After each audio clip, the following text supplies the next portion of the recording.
نحمدہ و نصلی علی رسولہ الکریم۔ ہمارے مشائخ میں حضرت مولانا احمد علی لاہوری رحمۃ اللہ علیہ،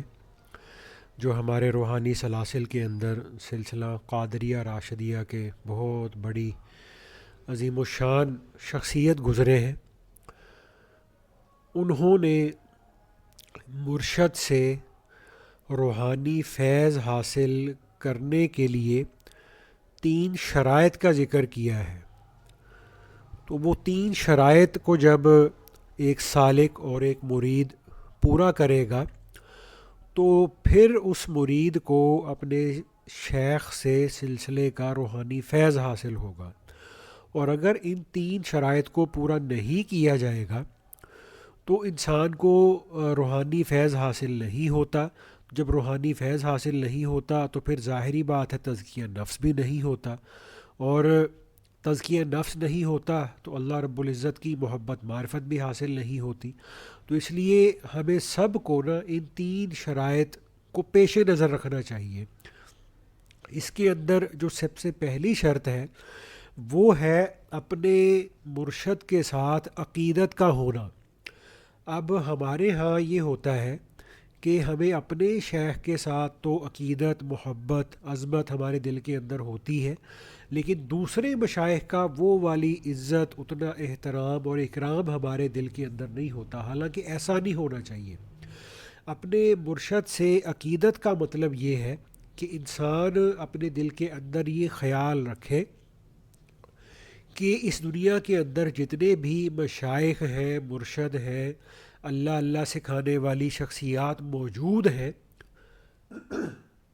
ان سارے اللہ والوں میں سے میرے لیے جو ہے نا سب سے زیادہ نفع بخش میرے شیخ ہیں۔ اور اس دنیا کے اندر جتنے بھی اللہ والے ہیں ان سب کے اندر جو مجھے سب سے زیادہ جو فائدہ ہے وہ مجھے اپنے شیخ کی صحبت اختیار کرنے سے ہوگا، اپنے شیخ کی ہدایات پر عمل کرنے سے ہوگا۔ تو اپنے شیخ کے ساتھ عقیدت کا ہونا یہ پہلی شرط ہے اپنے شیخ سے فیض کے حاصل کرنے کے لیے، کہ انسان اپنے شیخ کے بارے میں نا یہ گمان رکھے کہ جو میرے شیخ ہیں میرے لیے یہی سب سے جو ہے نا وہ انفع ہے، نفع بخش ہے۔ اور اپنے شیخ سے فیض حاصل کرنے کی جو دوسری شرط ہے وہ اپنے شیخ اور مرشد کا ادب ہے۔ اب ادب کے لحاظ سے ہمارے اندر، ہمارے ذہن کے اندر یہ بات آ جاتی ہے کہ جی بس جو ہے نا وہ جب اپنے شیخ سے مصافحہ ہو تو جناب گردن کو جھکا کر ان سے مل لیا جائے اور جناب ان کی طرف دیکھا نہ جائے، اور جب اپنے شیخ سے ملاقات ہو تو جناب بس ان کے ہاتھ کو بوسہ دے دیا جائے، یہی ادب ہے۔ حالانکہ یہ ادب کا ایک جز ہے، یہ اپنے شیخ اور مرشد کا کامل مکمل ادب نہیں ہے۔ تو اس میں ہمارے مشائخ نے یہ بات لکھی ہے کہ اپنے شیخ کے ادب کرنے کا مطلب یہ ہے کہ ہماری ذات سے کوئی بھی ایسا کام، عمل یا فعل نہ ہو جس سے ہمارے شیخ کو پریشانی ہو، یہ ہے حقیقت ادب کی، اور اپنے شیخ کی تعظیم کی جائے۔ تو یہ دوسری شرط ہے کہ اپنے شیخ کا کامل ادب کیا جائے، اور ادب کا مطلب حقیقت میں یہ ہوتا ہے کہ ہماری ذات سے کوئی ایسا کام نہ ہو جس سے ہمارے شیخ کو ہماری ذات سے تکلیف پہنچے۔ اور تیسری جو شیخ ہے، جو شرط ہے، وہ اپنے شیخ سے فیض حاصل کرنے کے لیے ہوتی ہے اپنے شیخ کی اطاعت۔ تو یہ عقیدت، ادب اور اپنے شیخ کی اطاعت۔ اطاعت کا معنی یہ ہے کہ ہمیں ہمارے شیخ نے سلسلے کے جو بھی اذکار، اسباق، مراقبات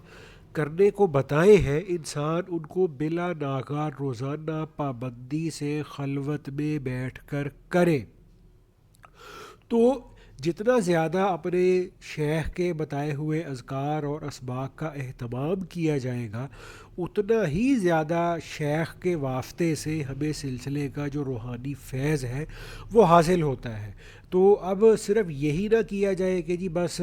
شیخ کو اپنی گاڑی میں سفر کرا دیا اور جناب شیخ کو سال کے بعد رمضان میں افطاری کرا دی، اور شیخ کو جناب ہر مہینے 2 مہینے کے بعد کھانا کھلا کے ان کی جناب دعوت کر دی، اور ان کو جناب کچھ عرصے کے بعد کو ہدیہ تحفہ دے دیا۔ اسی پر اکتفا نہ کیا جائے، بلکہ ہمارے شیخ ہمیں جن ہدایات پر عمل کرنے کو فرماتے ہیں ان پر عمل کیا جائے، اور جن چیزوں سے ہمیں ہمارے مشائخ رکنے کا کہتے ہیں انسان اپنے آپ کو ان چیزوں سے، ان اعمال سے بچا کے رکھے۔ تو جب یہ 3 شرائط یعنی